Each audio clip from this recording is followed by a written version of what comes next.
اعوذ باللہ من الشیطان الرجیم بسم اللہ الرحمن الرحیم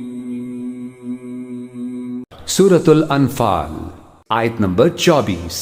یا ایھا الذین آمنوا استجیبوا للہ وللرسول اذا دعاکم لما یحییکم واعلموا ان اللہ یحول بین المرء وقلبہ وانہ الیہ تحشرون.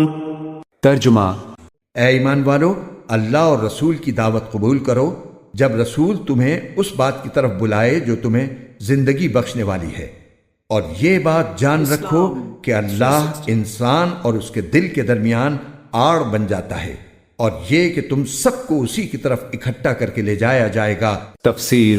اس مختصر جملے میں بڑی عظیم حقیقت بیان فرمائی گئی ہے. اول تو اسلام کی دعوت اور اس کے احکام ایسے ہیں کہ اگر ان پر تمام انسان پوری طرح عمل کرنے لگیں تو اسی دنیا میں وہ پرسکون زندگی کی ضمانت دیتے ہیں. عبادات کے علاوہ جو روحانی سکون کا بہترین ذریعہ ہیں، اسلام کے تمام معاشرتی، معاشی اور سیاسی احکام دنیا کو نہایت خوشگوار زندگی فراہم کر سکتے ہیں. دوسری طرف زندگی تو اصل میں آخرت کی ابدی زندگی ہے، اور اس کی خوشگواری تمام تر اسلامی احکام کی پیروی پر موقوف ہے. لہذا اگر کسی کو اسلام کا کوئی حکم مشکل بھی محسوس ہو تو اسے یہ سوچنا چاہیے کہ میری خوشگوار زندگی کا دار و مدار اس پر ہے. جس طرح انسان زندگی کی خاطر بڑے سے بڑے اور مشکل آپریشن کو منظور کر لیتا ہے، اسی طرح شریعت کا ہر وہ حکم جس میں محنت یا مشقت معلوم ہوتی ہو یا نفسانی خواہشات کی قربانی دینی پڑتی ہو، اس کو بھی خندہ پیشانی سے منظور کرنا چاہیے، کیونکہ اس کی حقیقی زندگی کا دار و مدار اس پر ہے. اس کا مطلب یہ ہے کہ جس شخص کے دل میں حق کی طلب ہوتی ہے، اگر اس کے دل میں کبھی گناہ کا تقاضا پیدا ہو اور وہ طالب حق کی طرح اللہ تعالیٰ سے رجوع کر کے اس سے مدد مانگے، تو اللہ تعالیٰ اس کے اور گناہ کے درمیان آڑ بن جاتے ہیں اور وہ گناہ کے ارتکاب سے محفوظ رہتا ہے. اور اگر کبھی غلطی ہو بھی جائے تو اسے توبہ کی توفیق ہو جاتی ہے. اس طرح اگر کسی کے دل میں حق کی طلب نہ ہو اور وہ اللہ تعالیٰ کی طرف رجوع نہ کرتا ہو، تو اگر کبھی اس کے دل میں نیک خیال آ بھی جائے اور وہ اسے ٹلاتا چلا جائے تو اسے نیکی کی توفیق نہیں ملتی. کچھ نہ کچھ اسباب ایسے پیدا ہو جاتے ہیں کہ اس کے دل میں جو خیال آیا تھا وہ کمزور پڑ جاتا ہے، اس پر عمل کا موقع نہیں ملتا. اسی لیے بزرگوں نے فرمایا ہے کہ جس کسی کو نیکی کا خیال آئے اسے فوراً کر گزرنا چاہیے، ٹلانا خطرناک ہے. آیت نمبر 25. واتقوا فتنة لا تصيبن الذين ظلموا منكم خاصة واعلموا ان اللہ شدید العقاب. ترجمہ: اور ڈرو اس وبال سے جو تم میں سے صرف ان لوگوں پر نہیں پڑے گا جنہوں نے ظلم کیا ہوگا، اور جان رکھو کہ اللہ کا عذاب بڑا سخت ہے. تفسیر. اس آیت کریمہ میں ایک اور اہم حکم بیان فرمایا گیا ہے، اور وہ یہ کہ ایک مسلمان کی ذمہ داری صرف یہ نہیں ہے کہ وہ اپنی ذات کی حد تک شریعت پر عمل کرے. اس کی ذمہ داری یہ بھی ہے کہ اگر معاشرے میں کوئی برائی پھیل رہی ہے تو اپنی طاقت کی حد تک اس کو روکنے کی کوشش کرے. اگر لوگ اپنے فریضے میں کوتاہی کریں اور اس برائی کا کوئی وبال آئے تو وہ وبال صرف ان لوگوں کی حد تک محدود نہیں رہے گا جو اس برائی میں براہ راست ملوث تھے، بلکہ جو لوگ اس برائی کا خود تو ارتکاب نہیں کر رہے تھے مگر دوسروں کو اس سے روکتے بھی نہیں تھے، وہ بھی اس وبال کا شکار ہوں گے. آیت نمبر 26. واذکروا اذ انتم قلیل مستضعفون فی الارض تخافون ان یتخطفکم الناس فآواكم وأيدكم بنصره ورزقكم من الطيبات لعلكم تشكرون. ترجمہ: اور وہ وقت یاد کرو جب تم تعداد میں تھوڑے تھے، تمہیں لوگوں نے تمہاری سرزمین میں دبا کر رکھا ہوا تھا، تم ڈرتے تھے کہ لوگ تمہیں اچک کر لے جائیں گے، پھر اللہ نے تمہیں ٹھکانہ دیا اور اپنی مدد سے تمہیں مضبوط بنا دیا اور تمہیں پاکیزہ چیزوں کا رزق عطا کیا تاکہ تم شکر کرو. تفسیر. یہاں شکر گزاری کا لفظ غور کے قابل ہے. اوپر کے سلسلہ تقریر کو نظر میں رکھا جائے تو صاف ظاہر ہو جاتا ہے کہ اس موقع پر شکر گزاری کا مفہوم صرف اتنا ہی نہیں ہے کہ لوگ اللہ کے اس احسان کو مانیں کہ اس نے اس کمزوری کی حالت سے انہیں نکالا اور مکے کی پرخطر زندگی سے بچا کر امن کی جگہ لے آیا جہاں طیبات رزق میسر ہو رہے ہیں، بلکہ اس کے ساتھ یہ بات بھی اسی شکر گزاری کے مفہوم میں داخل ہے کہ مسلمان اس خدا کی اور اس کے رسول کی اطاعت کریں جس نے یہ احسانات ان پر کیے ہیں، اور رسول کے مشن میں اخلاص و جانثاری کے ساتھ کام کریں، اور اس کام میں جو خطرات و مہالک اور مصائب پیش آئیں ان کا مردانہ وار مقابلہ اسی خدا کے بھروسے پر کرتے چلے جائیں جس نے اس سے پہلے ان کو خطرات سے بعافیت نکالا ہے، اور یقین رکھیں کہ جب وہ خدا کا کام اخلاص کے ساتھ کریں گے تو خدا ضرور ان کا وکیل و کفیل ہوگا۔ پس شکر گزاری محض اعترافی نوعیت ہی کی مطلوب نہیں ہے بلکہ عملی نوعیت کی بھی مطلوب ہے۔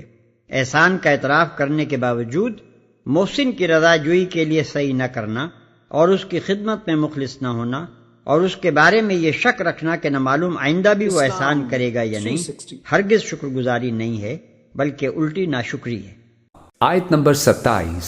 يا أيها الذين آمنوا لا تخونوا الله والرسول وتخونوا أماناتكم وأنتم تعلمون۔ ترجمہ، اے ایمان والو، اللہ اور رسول سے بے وفائی نہ کرنا اور نہ جانتے بوجھتے اپنی امانتوں میں خیانت کی مرتکب ہونا۔ تفسیر۔ یا ایھا الذین آمنوا لا تخونوا اللہ والرسول، اے اہل ایمان مت خیانت کرو اللہ سے اور اس کے رسول سے۔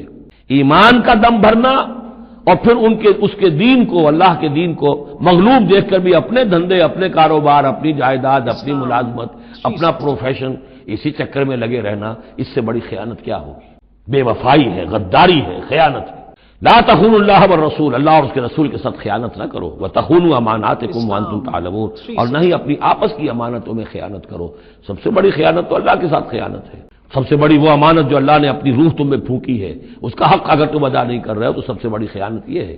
تو بہت بڑی بڑی امانتیں تمہارے پاس ہیں، دین کی امانت ہے، قرآن کی امانت ہے، شریعت کی امانت ہے، یہ سب امانتیں محمد رسول اللہ کی۔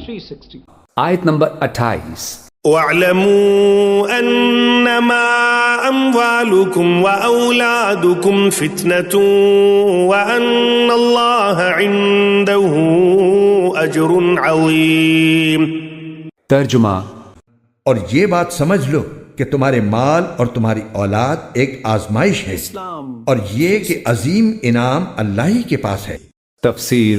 مال اور اولاد کی محبت تو انسان کی گھٹی میں پڑی ہوئی ہے اور معقول حد تک ہو تو بری بھی نہیں ہے، لیکن آزمائش یہ ہے کہ یہ محبت اللہ تعالیٰ کی نافرمانی پر تو آمادہ نہیں کر رہی ہے۔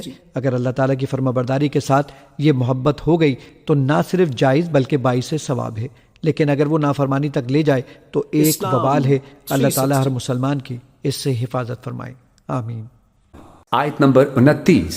يا أيها الذين آمنوا إن تتقوا الله يجعل لكم فرقانا ويكفر عنكم سيئاتكم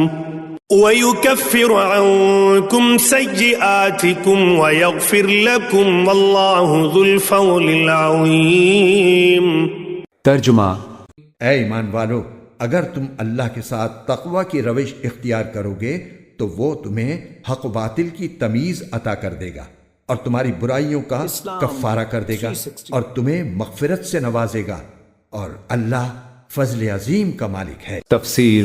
تقویٰ کی یہ خاصیت ہے کہ وہ انسان کو ایسی سمجھ عطا کر دیتا ہے جو حق اور ناحق میں تمیز کرنے کی اہلیت رکھتی ہے، اور گناہ کی ایک خاصیت یہ ہے کہ وہ انسان کی عقل خراب کر دیتا ہے جس سے وہ اچھے کو برا اور برے کو اچھا سمجھنے لگتا ہے۔ آیت نمبر 30۔ وَإِذْ يَمْكُرُ بِكَ الَّذِينَ كَفَرُوا لِيُثْبِتُوكَ أَوْ يَقْتُلُوكَ أَوْ يُخْرِجُوكَ وَيَمْكُرُونَ وَيَمْكُرُ اللَّهُ وَاللَّهُ خَيْرُ الْمَاكِرِينَ۔ ترجمہ، اور اے پیغمبر، وہ وقت یاد کرو جب کافر لوگ منصوبے بنا رہے تھے کہ تمہیں گرفتار کر لیں یا تمہیں قتل کر دیں یا تمہیں وطن سے نکال دیں۔ وہ اپنے منصوبے بنا رہے تھے اور اللہ اپنا منصوبہ بنا رہا تھا، اور اللہ سب سے بہتر منصوبہ بنانے والا ہے۔ تفسیر۔ یہ آیت حضرت صلی اللہ علیہ وآلہ وسلم کی ہجرت کے واقعے کی طرف اشارہ کر رہی ہے۔ کفار مکہ نے جب یہ دیکھا کہ اسلام تیزی سے پھیل رہا ہے اور مدینہ منورہ میں بڑی تعداد مسلمان ہو چکی ہے تو انہوں نے ایک مجلس مشاورت منعقد کی۔ اس میں مختلف تجویزیں پیش کی گئیں۔ یہ آیت ان تمام تجویزوں کا ذکر کر رہی ہے، یعنی گرفتاری، قتل اور جلاوطنی۔ آخر میں فیصلہ یہ ہوا کہ مختلف قبیلوں سے ایک ایک نوجوان لے کر سب یکبارگی آپ صلی اللہ علیہ وآلہ وسلم پر حملہ آور ہوں۔ اللہ تعالیٰ نے یہ ساری باتیں حضرت صلی اللہ علیہ وآلہ وسلم کو وحی کے ذریعے بتا دی اور ہجرت کا حکم دے دیا۔ آپ کے گھر کا محاصرہ ہو چکا تھا، مگر آپ وہاں سے اللہ تعالیٰ کی قدرت سے اس طرح نکل آئے کہ وہ آپ کو نہ دکھ سکے۔